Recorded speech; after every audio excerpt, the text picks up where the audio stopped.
The crack of gunfire echoed through the valley as Tessa Jordan ducked behind a water barrel, her heart hammering against her ribs. The stagecoach that had been carrying her west lay overturned 100 yards back, the driver dead, and her 3 brothers nowhere to be seen. They had promised to protect her on this journey to start a new life in Colorado territory, but at the first sign of trouble, they had fled, leaving her behind like an afterthought. It was 1873, and Tessa had just turned 20, with nothing to her name but a carpetbag of clothes and her mother's silver hairbrush. The outlaws who had attacked the stage were still searching the wreckage, and it wouldn't be long before they discovered her hiding place behind the lonely watering station. "Miss, don't move," came a low whisper from behind her. Tessa stiffened, ready to scream, when a weathered hand gently covered her mouth. She found herself looking into the most intensely blue eyes she'd ever seen, set in a sun-bronzed face beneath a dusty Stetson. "Name's Griffin Steele," the stranger murmured, removing his hand slowly. "Those are Barker boys searching your coach. They don't leave witnesses." He glanced at her torn dress and the small cut on her cheek. "You hurt bad anywhere?" Tessa shook her head, fighting back tears. "My brothers, they ran, they just left me." Something hardened in Griffin's expression. "Some men ain't worth the boots they wear." He checked the cylinder on his Colt revolver. "Stay low, my horse is tethered behind those cottonwoods. When I start shooting, you run there and wait." Before Tessa could protest, Griffin had moved away, keeping low to the ground.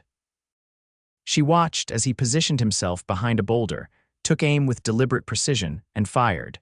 The next few minutes were chaos. 2 outlaws fell before they knew what hit them. The third returned fire wildly before mounting his horse and fleeing. As promised, Tessa ran for the cottonwoods, finding a magnificent chestnut stallion waiting patiently. Her hands trembled as she stood there, uncertain what to do next. Griffin appeared moments later, holstering his weapon. "You know how to ride, Miss Jordan. How did you know my name?" She asked, suddenly wary. Heard the stage was carrying the Jordan family. His eyes softened. "And you've got it embroidered on your handkerchief there." Tessa looked down at the scrap of fabric clutched in her hand. Oh, Griffin checked his horse's saddle straps. "Those Barker boys have friends. We need to move fast." He looked at her hesitation. "Can you ride?" "Yes," she said, finding her voice at last. "My father taught me before he died." With surprising gentleness, Griffin helped her mount before swinging up behind her. The warmth of him at her back felt both inappropriate and reassuring as they set off at a gallop away from the stagecoach massacre. "Where are we going?" Tessa shouted over the thundering hooves. "Silvercreek, small mining town about 15 miles northwest. I've got a cabin nearby." Tessa stiffened. "I can't stay with a strange man. It wouldn't be proper." She felt rather than heard his chuckle. "Mrs. Donovan runs a boarding house in town, proper as Sunday church. I'll take you there." They rode hard for nearly an hour, the landscape changing from dry plains to pine-dotted foothills. Tessa's body ached from the jarring pace, but she bit back any complaint. This stranger had saved her life, and her brothers Thomas, Theodore, and Timothy had abandoned her to die. The bitter taste of that betrayal was still fresh on her tongue. "You're from back east?" Griffin asked as they slowed to give the horse a breather. "Philadelphia," Tessa replied. "Our parents died last winter, consumption. The boys decided we should go west, stake a claim. They said I'd find a husband easy out here." She laughed bitterly. "Now they're gone, and I have nothing." Griffin was quiet for a long moment. "Not nothing, Miss Jordan. You've got grit. Saw plenty of men fold under less pressure than what you've faced today." The simple compliment warmed her more than it should have. As they crested a hill, Silvercreek came into view, a collection of wooden buildings nestled in a narrow valley. Smoke rose from chimneys, and Tessa could make out tiny figures moving through the single main street. "It ain't Philadelphia," Griffin said, "but it's home." The boarding house turned out to be a 2-story clapboard structure with green shutters and a small garden out front. Mrs. Donovan herself was a plump, red-faced Irish woman with shrewd eyes and a no-nonsense manner. She took one look at Tessa's disheveled appearance and Griffin's grim expression and ushered them inside without questions. "The poor lamb needs a bath and hot meal before anything else," she declared, already filling a kettle.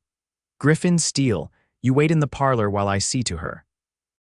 An hour later, scrubbed clean and dressed in a borrowed nightgown with a warm shawl around her shoulders, Tessa sat at Mrs. Donovan's kitchen table, a bowl of hearty stew before her. Griffin had waited, hat in hands, and now sat across from her, declining food but accepting coffee. "The stage company will need to know what happened," he said, "and the sheriff should be told about your brothers." Tessa's spoon paused halfway to her mouth. "What's the point? They made their choice." "Might not have been by choice," Griffin said carefully. "Could have been taken." But Tessa shook her head. "I saw them run, Mr. Steele. Thomas looked back once, saw me still in the coach, and kept running." Mrs. Donovan made a disgusted sound. "Some brothers, my Michael, God rest him, would have died before leaving his sisters in danger." "The problem remains," Griffin continued, "that you're alone with no funds in a strange town." Tessa straightened her shoulders. "I can work. I'm skilled with needle and thread. I can cook, clean, keep accounts." Mrs. Donovan brightened. "As it happens, I've been looking for help. Room and board plus $2 a week to start. What say you?" Relief flooded Tessa. "I accept with gratitude, Mrs. Donovan." Griffin nodded, seemingly satisfied. "I'll speak with Sheriff Burke tomorrow about what happened." He rose to leave, settling his hat on his head. At the door, he turned back. "Miss Jordan, if you need anything at all, I have a small ranch 3 miles north. Anyone can direct you." After he left, Mrs. Donovan gave Tessa a knowing look. That man's never offered his help to a stranger before. "Been here 5 years, keeps to himself mostly. Good man, though, honorable. He saved my life," Tessa said simply. "I owe him a debt I can never repay." "Nonsense," the older woman said briskly. "Griffin Steele doesn't keep score. Now finish your stew and get some rest. Tomorrow's soon enough to face the world." That night, in a narrow but clean bed in a small room under the eaves, Tessa cried silently for all she had lost: her parents, her home, and now her brothers. Yet beneath the grief lay a spark of something unfamiliar. For the first time in her life, she answered to no one but herself. The thought was both terrifying and exhilarating. The next morning, Tessa woke to sunlight streaming through lace curtains and the smell of coffee and bacon. For a disorienting moment, she expected to be in her Philadelphia bedroom, but then yesterday's events crashed back. She dressed quickly in her one remaining dress, now cleaned and pressed by Mrs. Donovan's efficient hands. Downstairs, she found not only Mrs. Donovan but also Sheriff Burke, a tall man with a silver mustache, and to her surprise, Griffin Steele. "Miss Jordan," the sheriff greeted her. "Mr. Steele here has told me of your ordeal. I'm deeply sorry for what you've endured." Tessa nodded, her throat tight.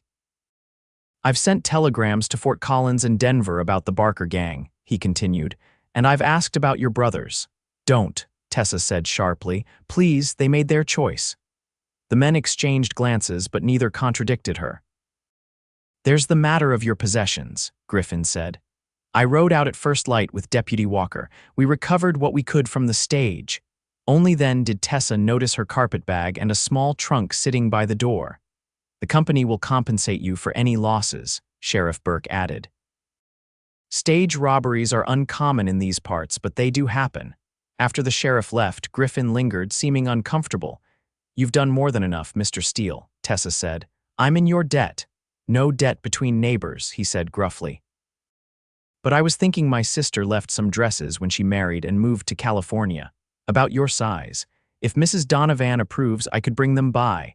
Be ashamed to let them go to waste." The offer was so unexpected and thoughtful that Tessa felt tears spring to her eyes. "That's very kind." Mrs. Donovan, who had been suspiciously quiet, nodded enthusiastically. "Very practical. The girl can't work in just one dress." And so began Tessa Jordan's new life in Silvercreek. The dresses Griffin brought were simple, but well-made: 3 everyday cotton frocks, a warmer woolen dress for cold weather, and even a pretty blue Sunday dress with lace at the collar. He'd also included a winter coat, boots, and other necessities, waving away her thanks with visible discomfort. Hannah would want another young woman to have them, was all he said. The work at Mrs. Donovan's boarding house was hard but satisfying. Tessa cooked, cleaned, changed linens, and helped serve the 6 regular boarders, all men who worked in the nearby silver mine. She also took in mending from townspeople, earning extra money with her precise stitches. Griffin Steele was an infrequent visitor to town, coming in once a week for supplies. Each time, he would stop at the boarding house, ostensibly to check if Mrs. Donovan needed anything from his ranch: fresh eggs, a plucked chicken, vegetables from his garden. Tessa noticed he often brought exactly the things they were running short on, though she never remembered mentioning their needs. One Tuesday in October, nearly 2 months after Tessa's arrival, she was hanging laundry in the backyard when Griffin appeared with a small crate. "Apple harvest," he explained, setting it down. "Thought you might like some for pies." Tessa smiled. The boarders had been hinting about apple pie for days. "How did you know?" he shrugged, but there was a hint of a smile beneath his usually serious expression. "Just a guess." "Mr. Steele," she began, then corrected herself. "Griffin, why are you being so kind to me?" He looked startled by the question. "Don't rightly know," he admitted after a moment. "Suppose I know what it's like to be alone in the world." Before she could ask more, Mrs. Donovan called from inside, and the moment passed. But something had shifted between them, a small acknowledgement of a connection neither fully understood. As autumn progressed toward winter, Silvercreek prepared for the harsh mountain cold. Tessa found herself watching for Griffin's weekly visits with increasing anticipation. He never came empty-handed. Firewood, candles, once a bolt of warm flannel left over from what he'd ordered for himself. Each gift showed thoughtful attention to the small comforts and necessities Tessa might need but couldn't easily afford. When the first snow fell in early November, Griffin arrived with a package wrapped in brown paper. "Gloves," he said, looking uncomfortable as always when giving her something. "Lined with rabbit fur. Your hands get red when you hang the washing." Tessa stared at him in wonder. "You notice such things?" He shifted his weight. "Hard not to," he said cryptically, then quickly changed the subject. That evening, as Tessa prepared dinner, Mrs. Donovan cornered her in the kitchen. "That man is sweet on you," she declared without preamble. Tessa nearly dropped the potato she was peeling. "Mr. Steele, no, he's just being neighborly," Mrs. Donovan snorted. "I've known Griffin Steele for 5 years. Neighborly for him is nodding when you pass on the street. He's never brought me gloves or apples or noticed when my hands are cold." "He feels sorry for me," Tessa insisted, ignoring the warmth spreading through her chest. "Suit yourself," the older woman said with a knowing smile. "But mark my words, that man has intentions even if he doesn't know it himself yet." A week later, the worst blizzard in years descended on Silvercreek.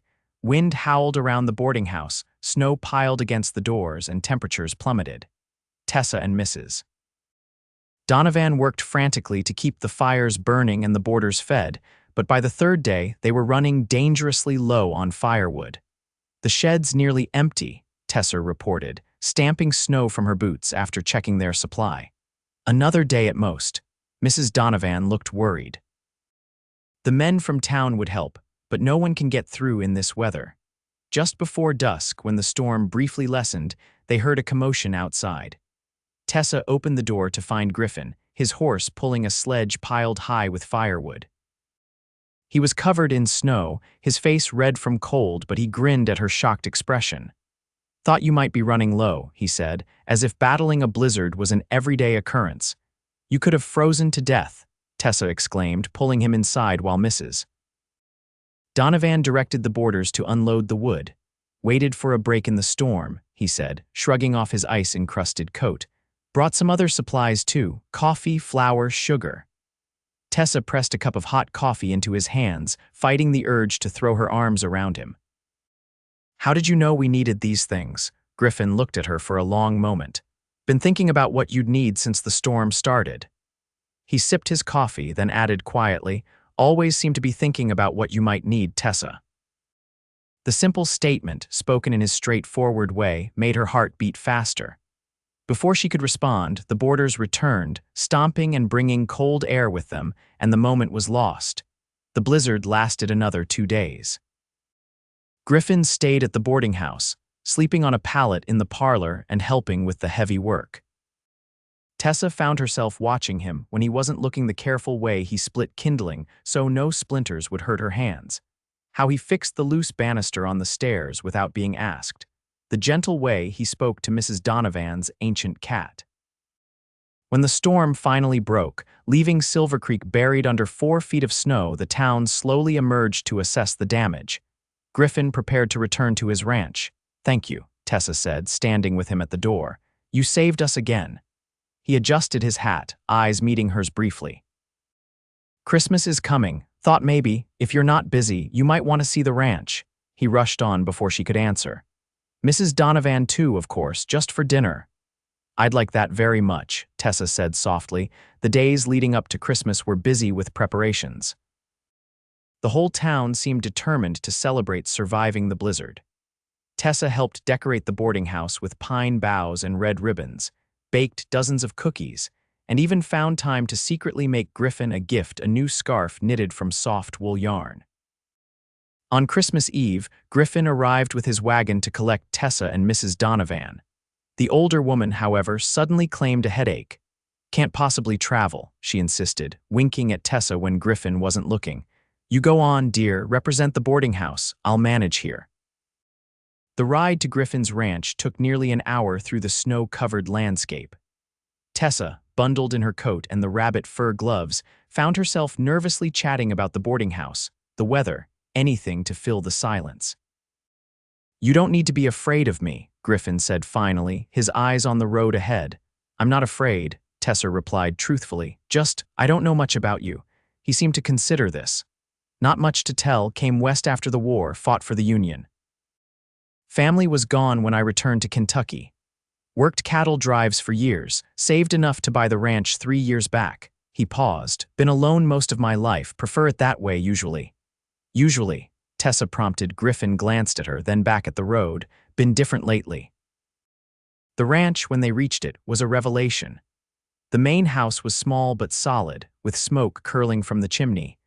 A barn and several outbuildings stood nearby, and even under snow, Tessa could see the care that had gone into the place. Inside, the house was surprisingly cozy, simple furniture, braided rugs, a table set for dinner with actual china plates. "It's lovely," Tessa said, genuinely impressed. "Hannah helped before she left," he explained. "Said a man shouldn't live like a savage, even in the territories." Griffin had prepared a feast: roast chicken, potatoes, carrots from his root cellar, and even an apple pie that he admitted with some embarrassment had been purchased from the hotel restaurant in town. "Can't bake worth a damn," he confessed, making Tessa laugh. After dinner, they sat before the fire, the remains of their meal cleared away. Outside, snow began to fall again, soft and steady. "I should get you back before it gets worse," Griffin said reluctantly. "Wait," Tessa said. "Your gift." She handed him the wrapped package containing the scarf. Griffin looked startled, didn't expect anything. He carefully unwrapped it, running the soft fabric through his calloused fingers. "Did you make this?" Tessa nodded. "It gets so cold when you're working outside." "No one's made me anything since my mother died," he said quietly. Then, almost shyly, "I have something for you too." He retrieved a small box from the mantel and handed it to her. Inside, nestled on a scrap of cotton, was a silver hair comb adorned with tiny turquoise stones. "It's beautiful," Tessa breathed. "Belonged to my grandmother," Griffin explained. "Been carrying it for years, never knew why until now." Their eyes met, and Tessa saw in his face the same wonder and uncertainty she felt. Without thinking, she reached out and touched his cheek. Griffin caught her hand, pressed it to his face for a moment, then gently released it. "We should go," he said hoarsely. "Storm's coming." The return journey was silent but charged with unspoken emotions. At the boarding house door, Griffin helped her down from the wagon, his hands lingering at her waist a moment longer than necessary. "Merry Christmas, Tessa," he said. "Merry Christmas, Griffin," she replied, and impulsively stood on tiptoe to kiss his cheek before hurrying inside. Mrs. Donovan, headache miraculously cured, was waiting in the kitchen with hot chocolate and an expectant expression. "Well." "It was lovely," Tessa said, touching the hair comb now fastened in her hair. "His ranch is beautiful. He's built something wonderful there." "And," the older woman prompted. "And nothing," Tessa insisted, though her burning cheeks betrayed her. "We're friends." Mrs. Donovan sighed dramatically. "The two most stubborn people in Colorado territory. That's what you are." January brought more snow and bitter cold. Griffin's visits became more frequent, often with the excuse of helping repair something around the boarding house. Tessa found herself inventing tasks that required his assistance, just to have him near. One evening, as he fixed a loose window frame in the parlor, Tessa brought him coffee and found the courage to ask about his life before Silvercreek. "You said you fought in the war," she began. Griffin nodded, not looking up from his work. 6th Kentucky Infantry, enlisted in '61, fought till Appomattox. That's a long time to be at war. Too long. He set down his hammer. Lost my brother at Shiloh. Pa died while I was gone. Ma followed soon after. His voice was matter-of-fact, but Tessa heard the old pain beneath the words. "I'm sorry," she said softly.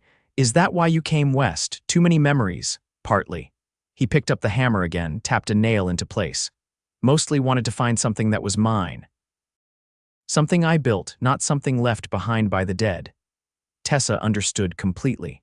"That's why I stayed here, even after what happened with my brothers. In Philadelphia, I was just Thomas Jordan's daughter, then his son's responsibility. Here, I'm just me." Griffin looked at her then, really looked at her, as if seeing something new. "You're never just anything, Tessa Jordan." February brought a thaw, and with it news that shook Tessa's world. Sheriff Burke appeared at the boarding house one morning, hat in hand. "Miss Jordan got some information about your brothers," he said once they were seated in the parlor, Tessa's hands clenched in her lap. "I don't care to hear it. Think you should." The sheriff looked uncomfortable. "They've been arrested in Denver for stage robbery." The blood drained from Tessa's face. "What? Seems they fell in with the Barker gang after leaving you. Been working with them since. They were caught trying to rob the Denver to Cheyenne stage last week." The implications hit Tessa like a physical blow. "The men who attacked our stage." "My brothers knew them already," Sheriff Burke nodded grimly. "According to the Denver authorities, your brothers had planned to meet up with the gang all along. The attack on your stage wasn't chance, it was arranged." "They meant to leave me," Tessa whispered. "It wasn't panic or cowardice. They planned it." "I'm sorry, Miss Jordan, they're facing serious charges. Denver asked if you'd testify." "No," Tessa said firmly. "I have nothing to say to them or about them. They're no longer my family." After the sheriff left, Tessa sat motionless, trying to process this final betrayal. This was worse than abandonment. Her brothers had deliberately placed her in danger, had conspired with outlaws who would have killed her without a second thought. When Mrs. Donovan found her still sitting there an hour later, Tessa looked up with dry eyes. "I need to see Griffin." Understanding immediately, the older woman nodded. "Take my coat. It's still cold out." The walk to the livery stable where Tessa hired a horse was brisk and purposeful. She had never made this journey alone before, but she knew the way to Griffin's ranch by heart. He was mending fence when she rode up, and the surprise on his face quickly turned to concern when he saw her expression. "What's happened?" he asked, dropping his tools and hurrying to help her dismount. Inside his house, with coffee warming her hands, Tessa told him everything the sheriff had said. Griffin listened without interrupting, his face growing harder with each word. "So you see," she concluded, "I truly have no family left. They betrayed me in the worst possible way." Griffin was quiet for a long moment. "Family isn't always blood," he said finally. "Sometimes it's the people who never let you down, the ones who show up when you need them." "Like you," Tessa said softly. He met her eyes. "I'll always show up for you, Tessa. Always." The simple promise, spoken with such certainty, broke through the numbness that had enveloped her since the sheriff's visit. Tessa began to cry, deep, racking sobs that seemed to come from her very soul. Griffin moved to sit beside her, awkwardly putting an arm around her shoulders, letting her cry against his chest. When the storm of emotion finally passed, Tessa became acutely aware of his closeness, the steady beat of his heart under her ear, the gentle way his hand stroked her back. "I'm sorry," she murmured, embarrassed, starting to pull away. "Don't be," he said, not releasing her. "Been wanting to hold you like this for months." Tessa looked up at him in wonder. "Have you?" Instead of answering, Griffin lowered his head and kissed her, tentatively at first, then with growing confidence as she responded. It was nothing like the chaste, formal kisses Tessa had experienced in Philadelphia drawing rooms. This was a man who knew his own mind, who had waited and watched and wanted for months, When they finally broke apart, both breathless, Griffin rested his forehead against hers. "Been practicing that speech in my head since Christmas," he admitted. "About how I feel what I want." "Can't remember a word of it now," Tessa laughed, her heart lighter than it had been in months. "Tell me." "I love you," he said simply. "Never thought I'd say those words to anyone. Then you appeared, and suddenly everything I built here seemed incomplete without you in it." "I love you too," she whispered. "I think I have since you brought me those gloves because you noticed my hands were cold." Griffin smiled, a rare, full smile that transformed his serious face. "Need to get you back to town before dark. Mrs. Donovan will have my hide if I keep you out too long." "Yes," Tessa agreed reluctantly, "but I'll come back. Count on it," Griffin said, kissing her once more. The news of their engagement, announced the following Sunday after church, surprised exactly no one in Silvercreek. Mrs. Donovan claimed credit for the match, and no one had the heart to contradict her. "Course they fell in love," she told anyone who would listen. "Been watching them circle each other for months, never seen two people more meant for each other." The wedding was set for April, when the mountain roads would be clear enough for Griffin's sister Hannah and her husband to travel from California. In the meantime, Tessa divided her time between her duties at the boarding house and helping Griffin prepare the ranch house for a woman's presence. "Need curtains," he declared one afternoon, looking at the bare windows. "And whatever else you want, it's your home too now." Tessa, measuring fabric for those very curtains, smiled at his earnest expression. "It's perfect already because you're in it," she said, "but curtains would be nice." As the wedding day approached, a letter arrived that threatened their happiness. It was from Theodore, the middle Jordan brother, written from Denver jail. "He wants me to speak on their behalf at the trial," Tessa told Griffin, the letter shaking in her hands. "Says they only left me because they knew the Barker boys wouldn't hurt a woman. Says they meant to come back for me after." Griffin's jaw tightened. "Do you believe that?" "No," Tessa said firmly. "Sheriff Burke said they'd been planning to meet the gang all along. They wanted the money from the robbery and I was just in the way." "What will you do?" Tessa looked at the letter one more time, then deliberately tore it in half. "Nothing. They made their choice and I've made mine. You're my family now." The relief on Griffin's face was palpable. He pulled her into his arms. "Was afraid you might feel obligated." "The only obligation I feel," Tessa said against his chest, "is to be happy with you." Their wedding day dawned clear and mild. Hannah, who turned out to be as warm and straightforward as her brother, had arrived the previous week and immediately taken charge of preparations. The entire town turned out for the ceremony in Silvercreek's small church, followed by a celebration at the town hall that lasted well into the evening. As Griffin led Tessa in a dance, Mrs. Donovan watched approvingly from the sidelines. "Knew from the first day," she told Hannah. "The way he looked at her like she was water in the desert." "My brother never does anything halfway," Hannah agreed. "Once he decided to care for her, it was inevitable he'd fall in love."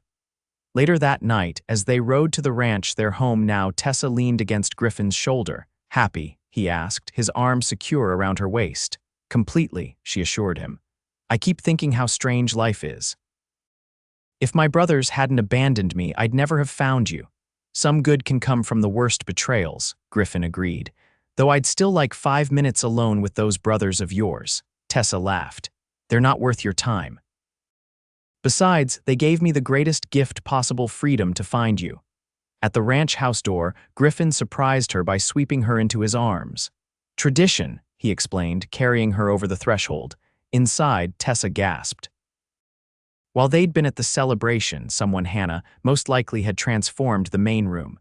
Fresh flowers stood on every surface, candles glowed, and the new curtains Tessa had made were hung at the windows. "Welcome home, Mrs.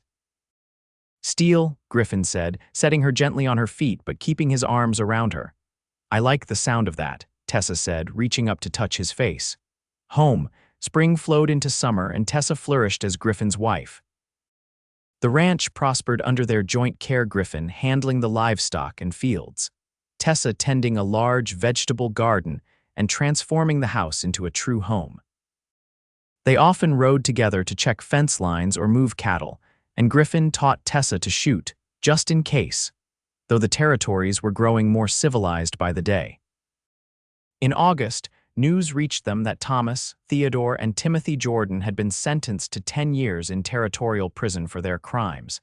Tessa received the information with calm acceptance. Does it still hurt? Griffin asked as they sat on their porch that evening, watching the sunset paint the mountains gold. Not really, Tessa admitted. I've already mourned the brothers I thought they were. These men who robbed stages and left their sister to die. I don't know them at all. Griffin took her hand, his thumb rubbing over her wedding ring. You've got more strength than most men I've known. I had to be strong, Tessa said. But with you, I can also be weak sometimes. That's what love is, isn't it? Being strong for each other when needed. Reckon so, Griffin agreed, pulling her closer. As summer waned, Tessa began to suspect a change in her condition. By September, she was certain. She waited for the perfect moment to tell Griffin, finally choosing a quiet Sunday morning as they lingered over coffee. I have something to tell you, she began, suddenly nervous. Griffin looked up, instantly alert to the change in her tone. What is it? I'm going to have a baby, Tessa said, the words rushing out. In March, I think. The coffee cup in Griffin's hand clattered to the table. For a moment, he stared at her in shock, then his face transformed with a joy so intense it brought tears to Tessa's eyes. A baby, he repeated, as if testing the word. He moved to kneel beside her chair, placing a gentle hand on her still flat stomach. Our baby, are you happy? Tessa asked, though his face had already given her the answer. Happier than I've ever been, Griffin assured her, his voice rough with emotion. Didn't think it was possible to love you more, but I was wrong. That winter was harsh but beautiful. As Tessa's body changed, Griffin became even more attentive to her needs, building a cradle with his own hands, riding to town in snowstorms for the pickles she suddenly craved, reading aloud to her when her back ached too much to sit comfortably at her sewing. Mrs. Donovan, self-appointed grandmother-to-be, visited regularly with advice and baby clothes she'd made. Hannah sent a package of tiny garments from California. The whole town seemed invested in the coming Steele baby. Never thought I'd have this, Griffin admitted one night as they lay in bed, his hand resting protectively over Tessa's rounded belly. A woman who loves me, a child, a real family. All because you noticed a frightened girl behind a water barrel, Tessa murmured sleepily. Best thing I ever noticed, Griffin said, kissing her forehead. March brought the first signs of spring, and with it, the birth of Grace Elizabeth Steele after a long but ultimately straightforward labor. Doctor. Phillips pronounced both mother and daughter perfectly healthy, and Griffin, who had paced the porch for hours, finally held his daughter with trembling hands. She's so small, he whispered, awestruck, and perfect. She has your eyes, Tessa observed tiredly from the bed. Poor child, Griffin joked, but his gaze never left his daughter's tiny face. She's beautiful like her mother. As spring progressed into summer, Grace grew and thrived. Griffin proved to be a natural father, as comfortable changing diapers as he was breaking horses. Tessa often found him in the rocking chair he'd built, holding Grace and telling her stories about the ranch, the mountains, the stars. She won't remember any of this, Tessa pointed out once. Doesn't matter, Griffin replied. I'm making memories for myself too, want to remember every minute. By Grace's first birthday, Tessa was pregnant again. This time they were prepared, and in November 1875, James Thomas Steele joined the family, named for both Griffin's father and, in a gesture of forgiveness, Tessa's oldest brother. Are you sure? Griffin had asked when she suggested the middle name. After everything, he was a good brother once, Tessa said. Before greed changed him, I want to remember that part, not the rest. Life fell into a pleasant rhythm. The ranch prospered, the children grew, and Tessa and Griffin's love deepened with each passing season. They added rooms to the house as the family expanded, planted an orchard, built a larger barn. When Grace was 5 and James 4, their third child arrived, another girl they named Hannah Marie, after Griffin's sister and Mrs. Donovan, who had passed away the previous winter. 3 children, Tessa marveled one evening as they sat on their expanded porch, watching the children play with the ranch dog. Did you ever imagine? Never, Griffin admitted. Was just hoping to make it through each day when I first came west. Then you appeared, and suddenly I started thinking about tomorrows. That's what you gave me too, Tessa said, leaning against his shoulder. A future to look forward to, not just endure. In the spring of 1880, when Tessa was 27 and Griffin 35, an unexpected visitor arrived at the ranch. Sheriff Burke, now gray-haired but still upright, rode up one afternoon while Griffin was teaching James to ride, and Tessa was hanging laundry with the girls helping. "Got some news you might want to hear," the sheriff said after declining coffee. "Your brother Thomas is being released from prison. Good behavior." Tessa's hands stilled on the shirt she was hanging. "I see.